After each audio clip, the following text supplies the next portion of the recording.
The Marlins are fresh off of a sweep and will be looking to carry that momentum on to Arizona.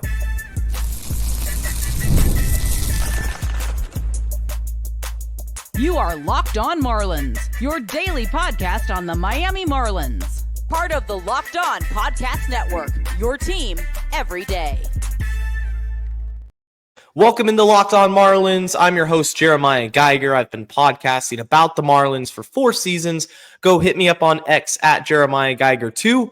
And thank you for making Locked On Marlins your first listen of the day. It's part of the Locked On Podcast Network, which is your team every single day. Don't forget to hit subscribe on the YouTube channel. And go ahead, let me know your thoughts in the comments section. And today's episode is brought to you by Gametime. Download the Gametime app, create an account, and use code LOCKEDONMLB for $20 off your first purchase. Jam-packed episode coming your way today. The Marlins just swept the San Francisco Giants, and now they head to the desert, where I am right now, to take on the Arizona Diamondbacks in a weekend series. Can they continue carrying that momentum into this one? A couple really good pitching matchups in this one. We got Eury Perez on Friday, Sandy Alcantara going Saturday. What's the benchmark for success this season in particular? I'm going to get into that, get into the AllStar voting. Who do I think is worthy of being the Marlins All-Star representative? And then down on the farm, take a look at a couple of prospects who are really impressive and recently have been just dominant at their respective levels. So that's all coming up on today's show. The Fish versus the Snakes. This series is always special to me, especially when it's in Arizona. Now, number one, I just moved down here. I'll be going to Arizona State to major in sports journalism. So this is my new, home, and I'll be at the game. So I'll be at the game, Friday's game as a fan, and then Saturday and Sunday, I'll be up covering the team with media credentials. So looking forward to that. Of course, follow me on Twitter at Jeremiah Geiger 2 for in-game coverage there. The very first game I ever went to, the very first Marlins game I ever went to was here in Phoenix against the Arizona Diamondbacks. That was back in 2016. You had Justin Bour hit a go-ahead grand slam. I have a very distinct memory of that. My dad and I think my brother, we were there for all 3 games of that series. It was awesome. And that was really my earliest memory of watching the Marlins. So it's a special series to me personally. And for the Marlins perspective, this is a good opportunity to really just continue playing good baseball, because right now that's what they're doing. Their bullpen has been good for the most part. Their starters are doing enough, I would say, even going back to last series when the Marlins swept the Giants. Cal Quantrill didn't finish 5, but he also didn't get blown up either. Now, Jansen Junk had his, maybe second worst appearance. I was a little surprising, but it wasn't like he was walking everyone. Guys were just hitting him, and that's going to happen from time to time. And, of course, Edward Cabrera had a really good outing. He won't be pitching in the Arizona series, but I'm really excited for Eury Perez. Now, this is going to be his 4th start. I rewatched every pitch from that game against the Braves back at Lone Depot. And I think this is an opportunity for him to kind of take that next step forward in this season's development and progression. He has such electric stuff. His fastball was just unhittable at times, just blowing away hitters. Now, how can he command the strike zone with the slider and the changeup and the curveball? You have that curveball when it lives down in the zone. I want to see that. When you have that slider, it's a true put-away pitch. It's a true strikeout weapon when located. You still have to locate it down and away, down at the zone. Don't leave it hanging. And Eury Perez is going to have a really good start. And then, of course, Sandy, he had a great month of June. How does he just continue building on his season, on this momentum? And then offensively, I mean, there's really not much more I could have asked for from the Marlins lineup this last week. In the 3 games against the Giants, the last 2, they put up 20 runs. 20. Like, these bats were on fire. You were getting contributions from everybody. Everyone throughout the lineup. There wasn't a singular weak link, so to speak, in this lineup this past series. And that's what I want to see continue on as well. The Diamondbacks are going to be throwing Merrill Kelly. He's probably the Diamondbacks' best starter. He'll throw from the right side. He doesn't throw extremely hard, but he's got a lot of pitches, and he locates well. And he's built himself a nice career. He's 7-3 with a 3.39 ERA. And then on Saturday's game, you have Brandon Pfaadt. He's struggled this season, 5.49 ERA. And then Sunday, you have the lefty Eduardo Rodriguez, a 5.40 ERA. So it's not like you have Corbin Burnes out there. Corbin Burnes, of course, is out for the year with Tommy John surgery. You don't have a Logan Webb who just, with pure stuff alone, is a real challenge to any lineup in Major League Baseball. I want to see this team continue to swing it well. We've talked about the fact that how important hitting with runners in scoring position is. And what mitigates that when you're not hitting with runners in scoring position is slug. When you have guys hitting homers, especially with runners on base, because that does even more damage, you're going to have a real good chance to win some ball games. So I want to see some more power from the Marlins. Carry that momentum over to this series. You had 2 440-foot homers against the Giants. Now you're in the desert. The ball likes to travel here. You see some bombs at Chase Field. And for Friday's game, I'll be sitting in the right field bleachers. Maybe I'll get one. Maybe it's time Jesus Sanchez runs into one and hits it towards the pool. They got a pool out in the outfield, in case you didn't know. The Diamondback Stadium does have a pool. I think that's a real cool addition. I wanted Jesus Sanchez to hit one into the bay. That would have been great. I thought he might have had one, but it was that double/triple. They ruled it a double. It was off of the wall deep in the outfield, but off the bat, I was like, is he going to hit it? Is this it? He's going to get a splash homer? And it didn't happen. But you know what? What can you do? I'm excited for this series. I think that the Marlins are playing some really good baseball. On the flip side, the Diamondbacks they're just kind of there. They're hovering around 500, but there's a lot of rumors with them potentially being sellers at the deadline. Corbin Carroll's on the injured list. I spoke before about Corbin Burnes. He's out for the year with Tommy John. This team is dealing with injuries. Now, they're still a very good team. They almost made the postseason a year ago. 2 seasons ago, they were in the World Series. And this team can hurt you. Josh Naylor is an absolute beast. He's having one of his best seasons in his career. You can't leave anything hanging to that guy or he'll hit it out of the ballpark. But I look at the matchups, I look at those pitching matchups, and the first 2 really stand out to me who the Marlins are throwing, Eury and Sandy. It's a great feeling as a Marlins fan when you see those 2 pitch back to back. And that's what the Diamondbacks have to face Friday and Saturday night. So my prediction for this series, I think the Marlins continue. The good times continue to roll. Marlins take 2 out of 3. I think they win Friday and Saturday, and we'll let the Diamondbacks grab one Sunday. I mean, I'd love a sweep, but that's a little bit reckless, I think, to predict back-to-back sweeps from the Marlins. But they're playing some really, really good baseball, and I like it. 34-45.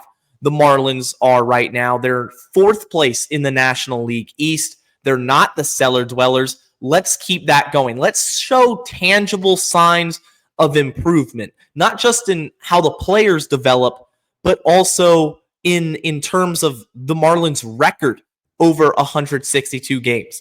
What is the benchmark for success this season in terms of wins and losses and kind of the timetable for the big picture of competing in the National League?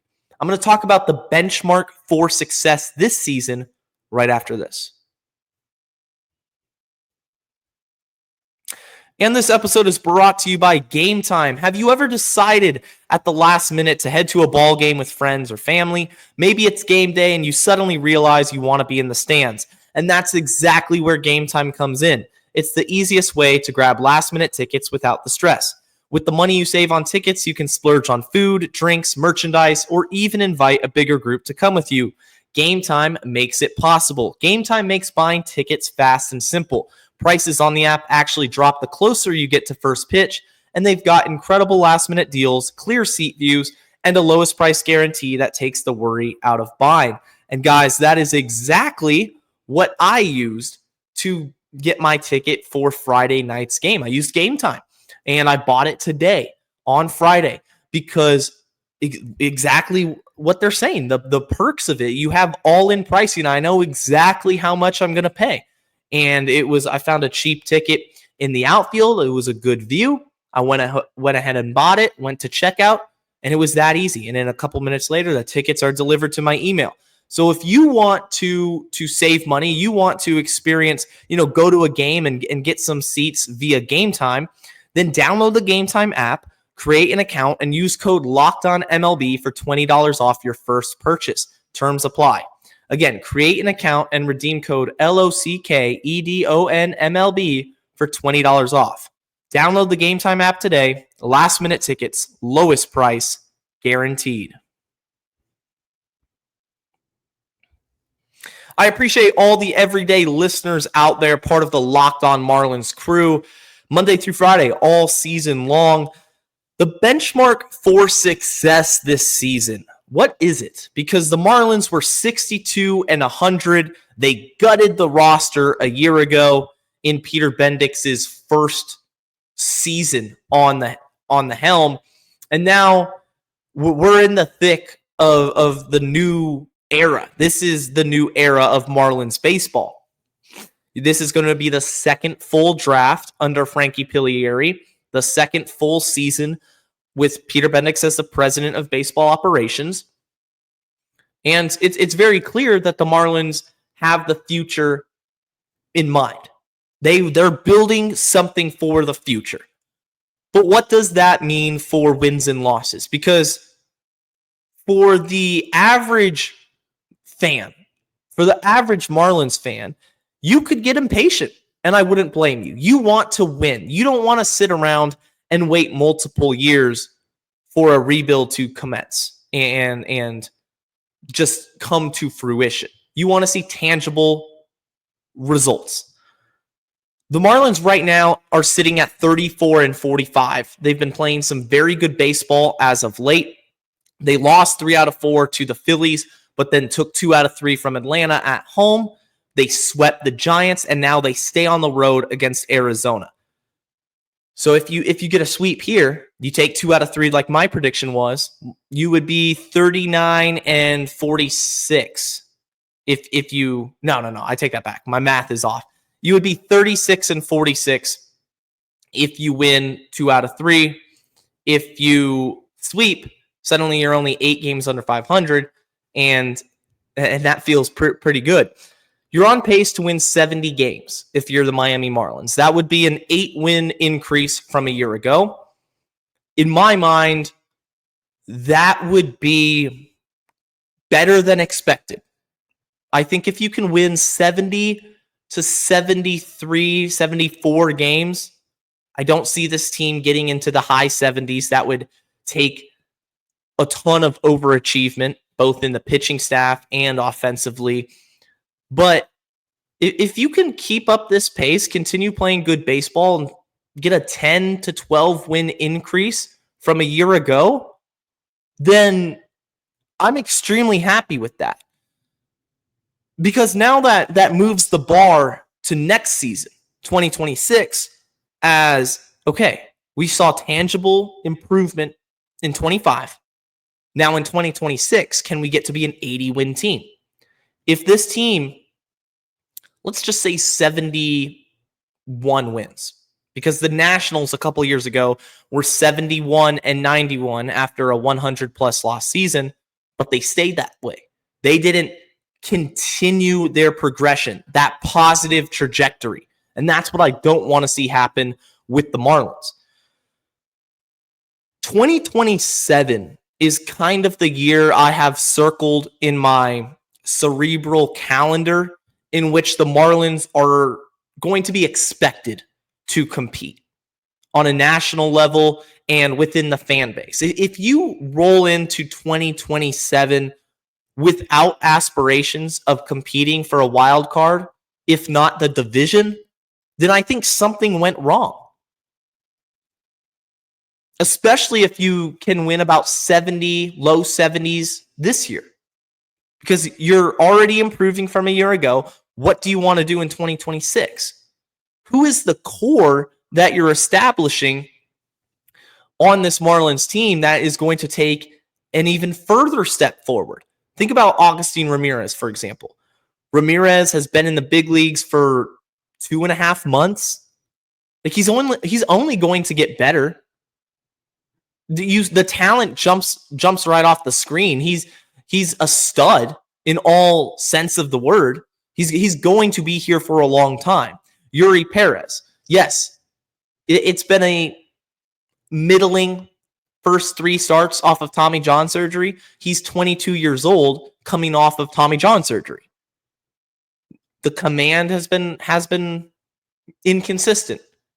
But you look at that Atlanta start, and I can't wait to see what he does today. This is must-watch baseball. If you're a Marlins fan, anytime Eury Perez takes the mound, that is appointment television.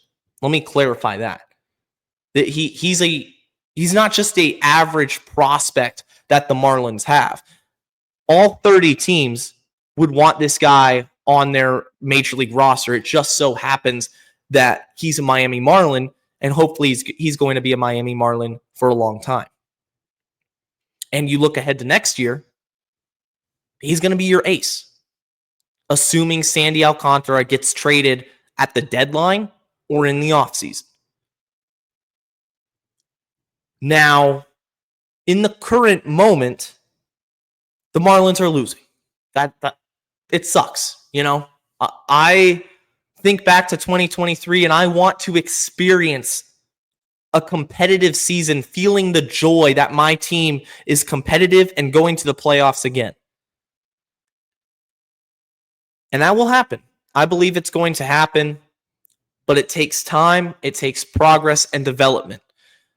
The AllStar voting for this Marlins team is interesting. And real quickly, I want to touch on this. Who do I think should be the Marlins All-Star? Because when it comes to fan voting, nobody is going to vote for a Miami Marlin unless you're a Marlins fan.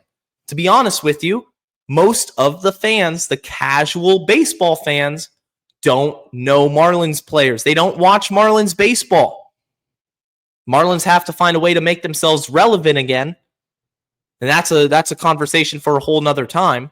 You know, gaining national respect, because I hate being disrespected as just the afterthought of Major League Baseball.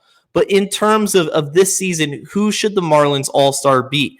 I've come up with 3 cases for 3 different players. Number 1, Kyle Stowers. Kyle Stowers started off the season really hot.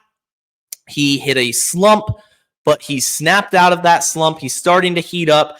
And overall, the numbers still look good. He's hitting .275 with 12 bombs, 38 ribbies, and an OPS of .833. And then on the other hand, you have Dane Myers, who is hitting .300, OPS of .778, 4 bombs, 20 ribbies, 8 stolen bags, has a handful of Superman plays out in center field.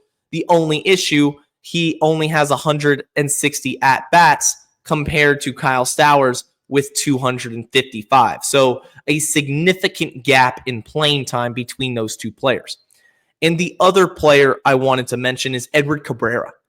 If you told me spring training that I would be on this podcast giving a case for Edward Cabrera to be an all-star, I would have just laughed. Like, that's not going to happen.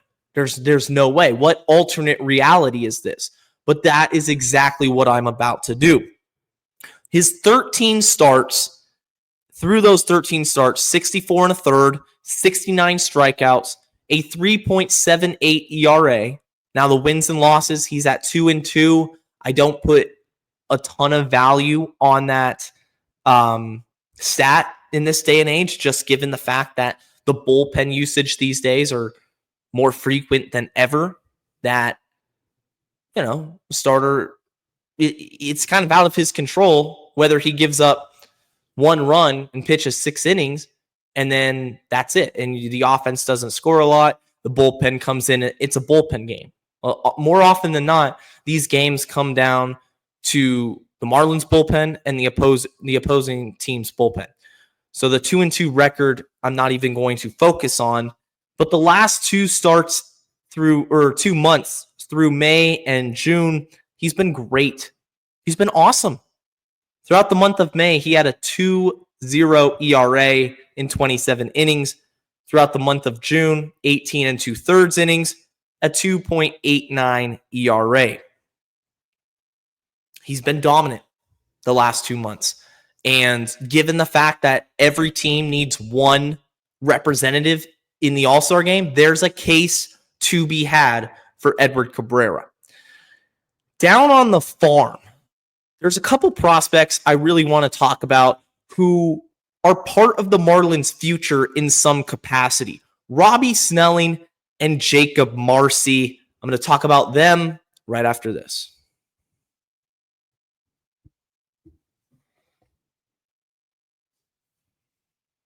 Make sure you hit subscribe on the YouTube channel so you don't miss an episode. Share the podcast with your friends. And also, Locked On Marlins is on all the podcast streaming platforms: Apple, Spotify, Amazon Music, anyone you can think of. Locked On Marlins is there Monday through Friday. Let's talk some farm system. I got to start with Jakob Marsee. What a phenomenal last month for Jakob Marsee. In the month of June, he has 82 at-bats. He's hitting .379, an OBP of .417, and slugging .707 with 7 bombs, 4 doubles, 3 triples, and he's stolen 6 bags. A phenomenal month from Jakob Marsee, one of the fastest guys in the Marlins system. And that AAA, it feels like there's an opportunity for him later in the season to wear a Marlins uniform. What Marsee brings to the table, I was thinking about this a couple days ago, is a platoon approach. He's not very good against left-handed pitching, although the other day he did homer against a lefty. Is a platoon bat with speed and great defense and stolen bases. Everything that Jesus Sanchez doesn't do, Jakob Marsee will. And he'll still hit, albeit for less power. Although the month of June, Marcy's been hitting the cover off the ball and really tapping into a few bombs. He had a multi-homer game a couple weeks back. And you got to love that, right? But Marcy's going to bring you speed. He's going to bring you great defense in the outfield. And he's kind of going to be that guy that comes up and hits every day against righties and sits on the pine against lefties. And I'm okay with that. That's what the Marlins have done with a lot of players, including Jesus Sanchez. Now, is that his ceiling? Is his ceiling a 4th outfielder? I don't know. I think that the improvement we've seen from him in terms of just bat on ball, his contact skills, because that's been a major problem for him over the last couple of years. The fact that last season in 2024 across 3 teams, his batting average was only 200. And you're looking at AA and AAA, so 2 levels rather, in which the majority of his time was spent in AA. He really struggled to consistently put the bat on the ball and get good hits. Like, not that he wasn't making contact, but just good contact that drops in for base hits. Tap into that power, tap into that slug. He does walk a lot, and that's another thing that Marsee does very well. He's going to draw his walks. He goes up there with a plan, with an approach, and he doesn't give away at bats. when the trade happened with the Padres, he comes over from San Diego, I believe, in the Luis Arias deal. Yeah, that's right. The Luis Arias trade. Everybody was focused on Dylan Head. I mean, Dylan Head was the centerpiece of that trade, but Jakob Marsee was quietly a very solid piece himself. I wasn't that high on him at first. I hated the fact that his average was so low that although he was putting the ball in play, it wasn't productive. If you're hitting 200, sub 200 in AA, that's not going to translate into the major leagues, even if you're walking and you have good speed. But the fact that his hit tool has taken a jump forward this year, the average is starting to come around, the slug is starting to come around. I really like what I'm seeing out of Jakob Marsee and think he can be a valuable piece of the Marlins, whether that's at the end of this season or 2026. You got a guy that steals bags, draws walks, and then when he draws those walks, he's going to steal more bases. If that hit tool can be consistent, he's got great defense. Marcy's going to be a good player. It's going to be a very interesting and good player to watch in the next couple of years. The other player I want to mention is Robbie Snelling. Now, I was a little bit surprised that Robbie Snelling, they decided to start him out at AA. He got a brief taste of AAA last year with Jacksonville. I think it was just one start. But the Marlins have kept him in AA Pensacola, and right now through 13 starts, he's got a 3.74 ERA, 67 and a third innings, and 77 strikeouts. You look at the game log, he really had one just outing in which you looked at that and said, that guy's really good. And it's not just one. It's the most recent one he's had against Charlotte, I believe. He had seven innings, 3 hits, 7 strikeouts, no runs, no walks. He put it all together in that outing. And you absolutely want to see that from one of your pitchers that, in terms of stuff, and it was versus Chattanooga. Charlotte is the AAA affiliate of the Tampa Bay Rays. Fun fact. But in terms of stuff, Robbie Snelling, he took a step back a year ago. He put it back together. He hit 97 in spring training. I like him as a starter. And you can see that one start, 7 innings, no walks, 3 hits, no runs. You get 7 strikeouts. He's got strikeout stuff. I think he's ready for that next jump to AAA. I want to see him get challenged a little bit more. The Marlins did that with Thomas White, who is now in AA and made his AA debut a few days ago. I think they need to do that with Robbie Snelling as well. Let him be challenged. Give him a step forward in competition. He's now pitched 13 times this season in AA. I think that's enough. I think the Marlins know what they have with him, and he can be a really nice piece of the Marlins rotation. Going back to yesterday's episode, I talked about the Marlins rotation if they make these trades, which are very much a possibility. Robbie Snelling, if he gets into AAA soon, gets his feet wet in July and August, maybe you see him in a Marlins uniform in September. That's pure speculation, but I would be very surprised if you don't see Snelling contribute to the Marlins on the big league team next season. I liked what I saw out of him in the spring. I've liked what I've seen from him this season. I think he's ready for that next level, and let's go and make it happen. Really excited to get to the ballpark today. A reminder, Saturday and Sunday, I will have media credentials. I will be giving you guys live coverage from the stadium all game long. So follow me if you haven't at Jeremiah Geiger 2. Share the podcast with your friends. Let's grow this all season. I love being a Marlins fan. I love the Miami Marlins. I bleed this team, man. I bleed these colors. And I'm so happy to be doing this podcast. I'm so happy to be going to the game and watch Eury Perez. That's going to do it for today's edition of Locked On Marlins. I appreciate you all for listening. For your second listen of the day, go check out the new Locked On MLB Game Night. And until next time, guys, stay safe, stay locked on, and let's go fish.